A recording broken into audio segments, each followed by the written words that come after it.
மகிமைப்படுவதாக. இந்த நாளின் சிந்தனைக்காக வேதத்திலிருந்து ஒரு சிறிய கதையின் மூலமாக ஒரு வசனத்தை நாம் கேட்கலாம்.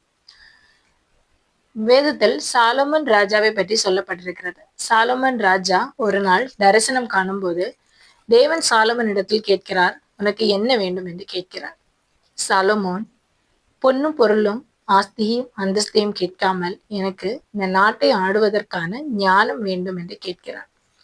அவனுடைய அப்பா ஒரு ராஜாவாக இருந்தாலும் அவனு தேவனிடத்தில் கேட்டது ஞானம் மட்டுமே. தேவன் அவனுக்கு நல்ல ஞானத்தை கொடுத்தார். அவனுடைய ஞானத்தை, அவனுடைய புத்தியை அவன் எப்படி உபயோகிக்கிறான் என்பதை அறிந்து கொள்ளும்படி பல நாடுகளில் இருந்தும் அவனை சோதிக்கும்படியாக வந்தார்கள். வந்தவர்கள் தோற்று போனார்கள். ஆனால் இந்த சாலமோன் வெற்றி பெற்றதை நாம் காண முடியும். உங்கள் எல்லாருக்கும் தெரிந்த ஒரு கதை தான். சாலமன் இடத்தில் 2 தாய்மார்கள் பச்சிளம் குழந்தையை கொண்டு வருகிறார்கள். ஒரு குழந்தை மரித்து போனது, ஒரு குழந்தை உயிரோடு இருந்தது. சாலமன் சொன்ன தீர்ப்பு, இந்த குழந்தையை 2ஆக, உயிரோடு இருக்கிற குழந்தையை 2ஆக வெட்டி போடுங்கள். அப்போது உண்மையான தாய் யார் என்பதை கண்டுகொள்ள முடியும். உண்மையான தாயின் உள்ளம் துடிக்கும் அல்லவா? அப்படி சாலமோன் தேவனால் ஞானத்தை தேவனிடமிருந்து பெற்றுக்கொண்டான். அருமையான வேதம் யாக்கோபு நிருபத்தில் சொல்லுகிறது. யாக்கோபு 1:5, உங்களில் ஒருவன் ஞானத்தில் குறைவுள்ளவனாய் இருந்தால் யாவருக்கும் சம்பூரணமாய் கொடுக்கிறவரும் ஒருவரையும் கடிந்து கொள்ளாதவரும் ஆகிய தேவனிடத்தில் கேட்க கடவன், அப்பொழுது அவனுக்கு கொடுக்கப்படும் என்று சொல்லப்பட்டிருக்கிறது.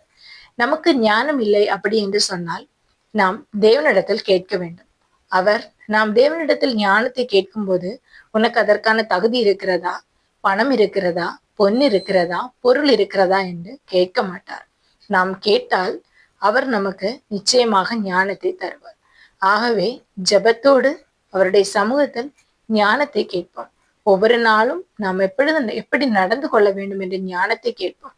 வருகிற பிரச்சனைகளை மேற்கொள்வதற்கான ஞானத்தை கேட்போம்.